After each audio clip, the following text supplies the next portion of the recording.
June 21, 1837 is celebrated in history as the day when Victoria first appeared before the council as Queen of Great Britain.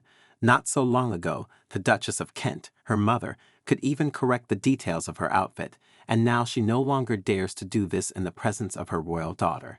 Today, she will have to get used to the more modest role of the mother of a royal person. Her upbringing gave the country a real queen.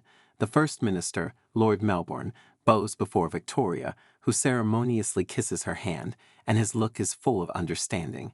Sometimes God punishes us by fulfilling our desires. Today is the day when your dreams come true. All these 18 years, isn't it? Meanwhile, a young 18-year-old Queen Victoria wants some privacy, saying, "Please give me an hour alone." Passing through a long corridor, she enters the living room and meets her reflection in the mirror. A blue-eyed blonde with a hint of a smile looks at herself from the depths of the mirror surface. The right to a moment of privacy was a confirmation of her current power. Alexandrina Victoria, just Adrina in everyday life, has never been alone. If there was no mother or teacher Frau Leysen nearby, there was always a maid and a footman on walks in the park. Drina's bed was in the room next to her mother's widow's bed. Such relentless attention, of course, could be painful, but Drina saw it as an inevitable part of her situation. She was protected, first of all, from various accidents. She descended the stairs only with the support of a governess, rarely communicated with other children to avoid infections, a very prudent measure given that a few years before her birth, 3 young princesses heiresses to the throne died one after another from diseases. Secondly, they wanted to protect her from negative influence. At that time, strict moral standards were not observed at the royal court. Despite the efforts of the Duchess and her favorite, Drina has always remained stubborn and independent. For example, when she was only 6 years old, she could not be persuaded to learn letters. She looked at her mother reproachfully. "No, I won't do it." The Duchess of Kent was surprised. "But why? Please explain." "I don't want to, and that's it." Then Baroness Leysen entered the scene, and the question of the future queen's upbringing was resolved. The search for a groom for Victoria began when she was 16. Uncle Wilhelm was eager to see Victoria engaged to a Dutch prince, but she completely disapproved of this idea. Even after taking the throne, Victoria found pleasure in communicating with Grand Duke Alexander, later Alexander II, but their friendship could not develop into something serious, since one of them would have to give up the throne. Victoria, in general, was not sure about the necessity of marriage. There were no happy couples among the people around her.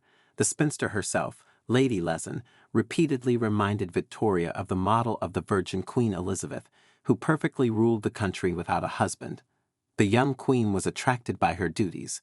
She got up early and went for long horseback rides. She devoted several hours a day to the gambling study of state issues and enthusiastically compiled diplomatic documents. One day Lord Melbourne uttered a phrase that was then carried through the corridors of the palace. "Every young lady should get married. This is especially true if she is the Queen of Great Britain. The throne needs an heir." With Prince Albert of Saxe-Coburg-Gotha, her maternal cousin and nephew of the King of Belgium, she first met at the age of 16, when the wedding was not yet thought of. At that time, the young people did not leave a special impression on each other. Albert was born only 3 months after Victoria, and interestingly, their birth was accompanied by the same midwife. Otherwise, they had little in common.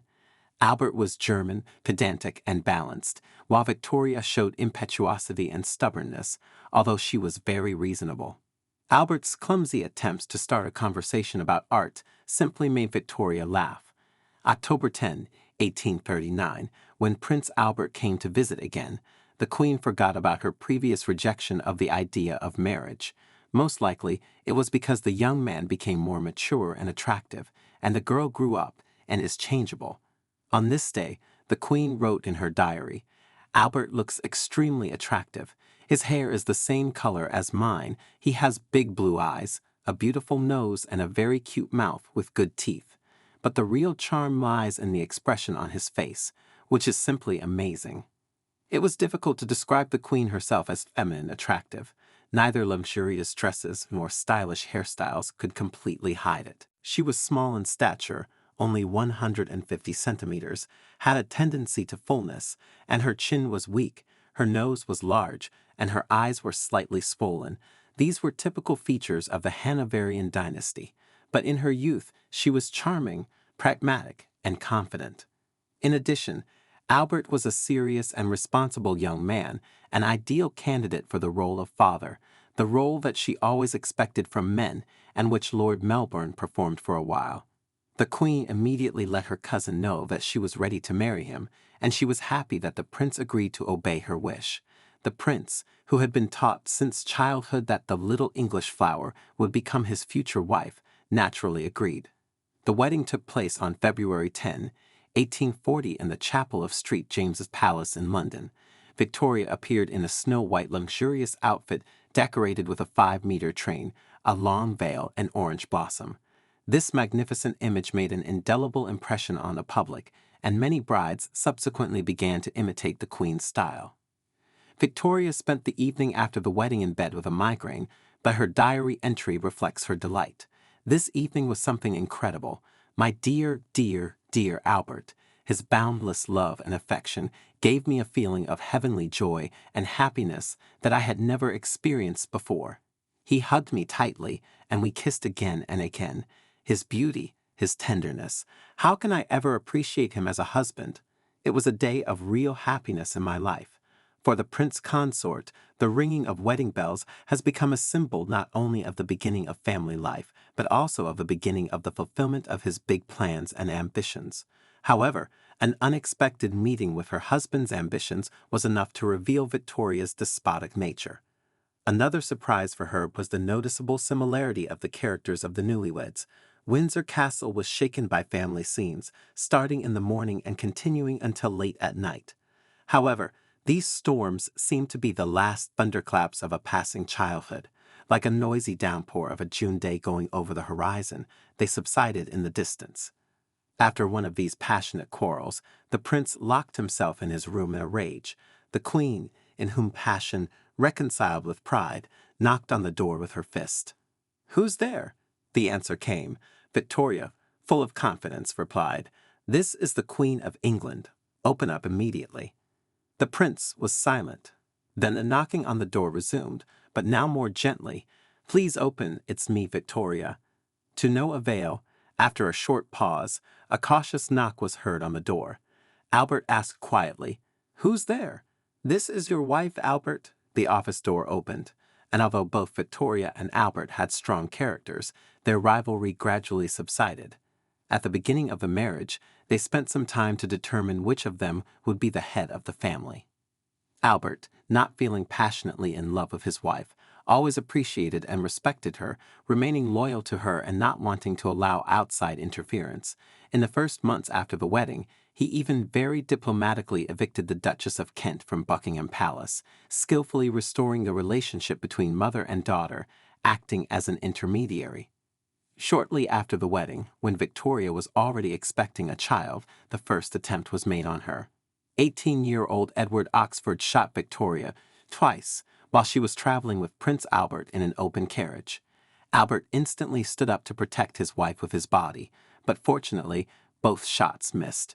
Oxford was caught, tried for high treason, declared insane, and sent for treatment to a psychiatric hospital. After this incident, Victoria's popularity skyrocketed. Ahead of the Queen, there were 7 more attempts on her life. However, it was never possible to kill or even injure her, and each time after such events, the Queen's popularity increased even more. It is significant when you are attacked.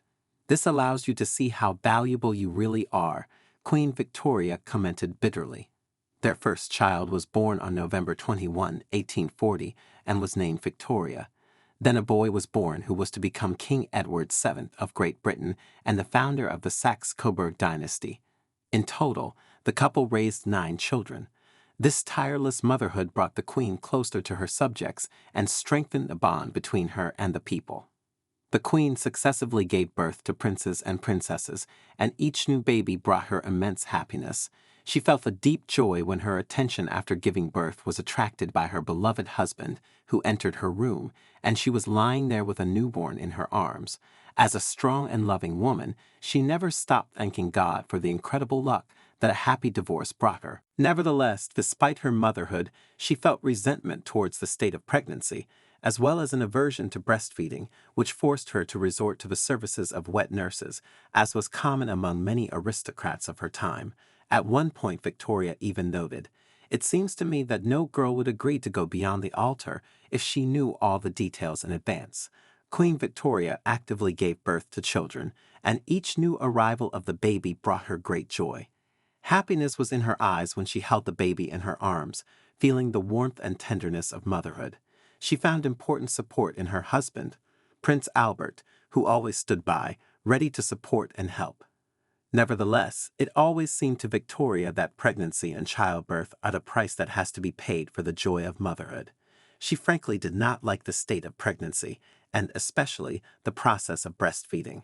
And although she continued to have children, she always faced these difficulties. The death of her husband, Prince Albert, was a huge shock for Victoria. It was not only the loss of a loved one, but also the loss of her support, companion, and advisor. After his death, she found herself in a deep depression, which did not let her go for a long time. She gave up bright colors and started wearing black, expressing her sadness. John Brown, a Scottish servant, appeared in her life. He was a reliable and strong man who was able to get into her heart.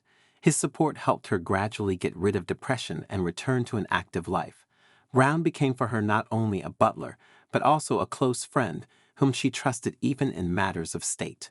Thus, Victoria's life was filled with the joy of motherhood, the burden of losing her husband, but also the hope that John Brown brought her, who became her support and companion in difficult times.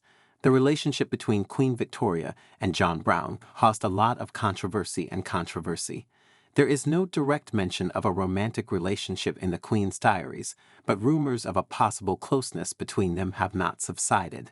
The diaries were edited and the originals destroyed, which adds to the mystery of this issue. Brown has been by the Queen's side for almost 2 decades, and the public has started talking about their connection. There was even a nickname, Mrs. Brown, for the Queen. However, Brown himself never revealed the details of their relationship. He was loyal to Victoria and performed his duties without abuse. It is worth noting that the hope of intimacy with Brown may have turned out to be a positive factor for the Queen, especially after the loss of her husband. He was her support and companion. Nevertheless, after his death, the Queen continued her life. Later, in 1887, the Queen attracted the attention of Abdul Karim, a young waiter from India. His attractiveness and charisma conquered the Queen, and their relationship aroused interest and criticism. Abdul Karim became a constant companion of Queen Victoria, actively participating in her daily life. The Queen showed an interest in Arabic script and Hindustani, and Karim became her mentor. Unlike John Brown, Karim expressed a desire to receive money and positions, both for himself and for his family in India, and the Queen responded generously to his requests. The Queen even took Karim with her on vacation to the French Riviera. This relationship caused discontent and irritation in the Queen's entourage. Their family was shocked, but could not do anything. Karim became a symbol of the influence and pleasure that the Queen received from communicating with him, even despite criticism and outrage from others. On January 22, 1901, Victoria died after several days of confused consciousness and drowsiness. In accordance with her will, she was dressed in a white dress and a wedding veil in the coffin. One of Albert's dressing gowns and the plaster cast he wore were also placed there, and a lock of John Brown's hair and a miniature portrait of him were placed in the Queen's left hand. Both elements were skillfully hidden under a mass of colors to avoid unnecessary questions and glances.